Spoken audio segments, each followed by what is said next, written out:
আসসালামু আলাইকুম। সবাই কেমন আছেন? আশা করছি সবাই অনেক অনেক ভালো আছেন। আজকে আমি একটি নতুন রেসিপি দেখাবো, পাতলা খিচুড়ি। এই খিচুড়িটা তৈরি করতে প্রথমে লাগবে আলু, তারপর মুরগির মাংস আর ভাতের চাল।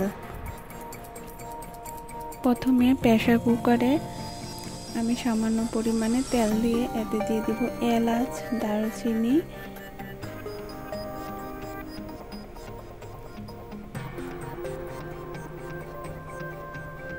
এরপর দিয়ে দিব কয়েকটা তেজপাতা। এগুলো একটু নেড়ে চেড়ে ভেজে নেব।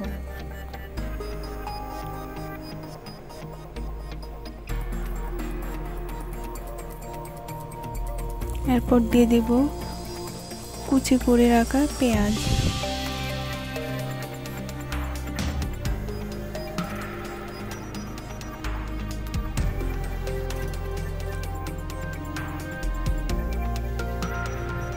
এরপর দিয়ে দিব কুচি করে রাখা রসুন।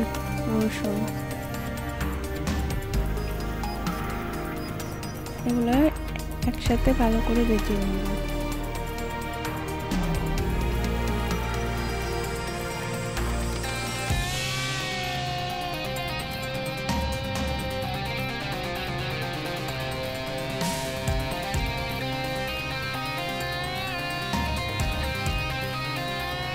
রসুনটা আমার কাছে বাটা ছিল না, এর জন্য কুচি করে দিয়েছি।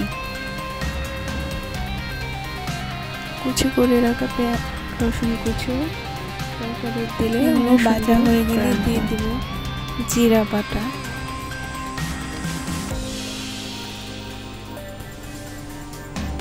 এরপর দিব আদা বাটা। এগুলো ভালো করে কষিয়ে নেব। সামান্য পরিমাণে পানি দিব।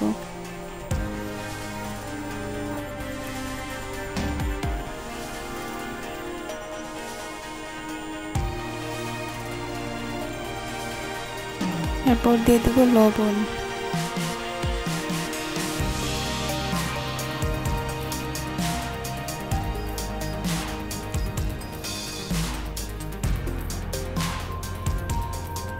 লবণটা দিয়ে ভালো করে নিচে কষিয়ে নেব।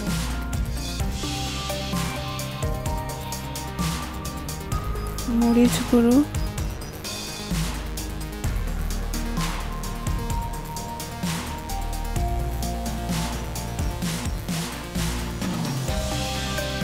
ধনিয়া, হলুদ গুঁড়ো দিয়ে দেব।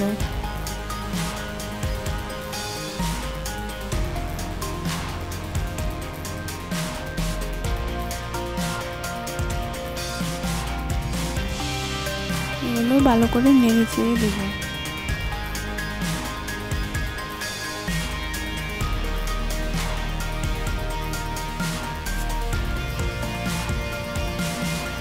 এরপর দিয়ে দেব কেটে ভালো করে ধুয়ে রাখা মুরগির মাংস।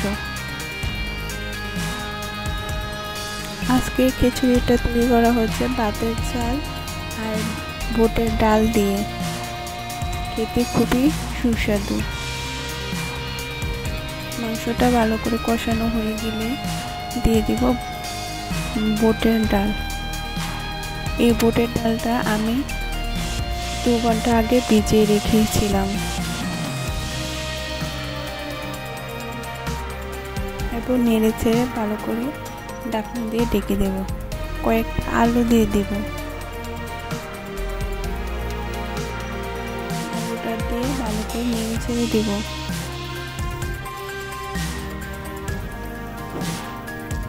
এগুলো সব একসাথে কিছুক্ষণ সিদ্ধ করে নেব।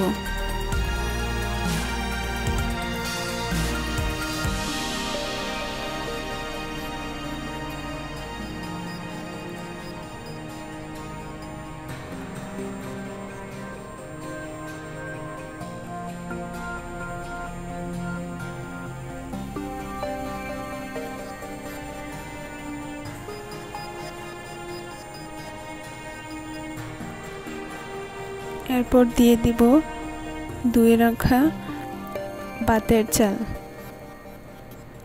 আজকের খিচুড়িটা ভাতের চাল দিয়ে তৈরি করা হচ্ছে। ভাতের চাল দিয়ে খিচুড়ি খেতে অনেক মজা হয়।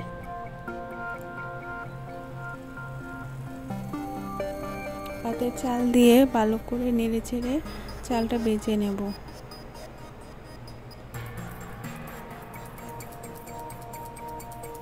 ভালো করে পানি শুকিয়ে গেলে দিয়ে দেব পরিমাণ মতো পানি।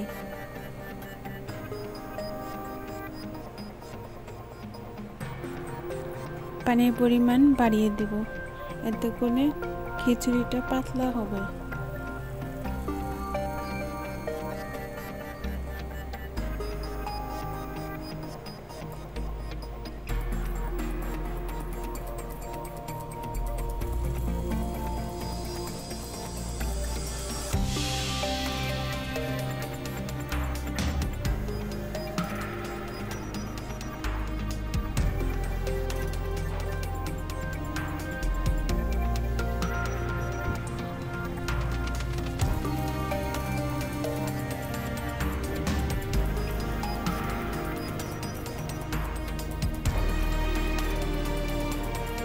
পানি দেওয়া হয়ে গেলে ঢাকনা দিয়ে ডেকে আমি 3টার মতো সিটি দিয়ে নেব, এতে করে সুন্দর মতো হয়ে যাবে খিচুড়িটা। 3টার মতো সিটি দেওয়া হয়ে গেছে।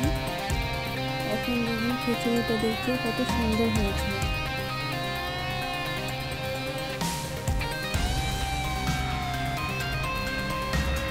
আমার রেসিপিটি ভালো লাগলে সবাই একবার হলো বাসায় ট্রাই করবেন। সবাইকে অসংখ্য ধন্যবাদ।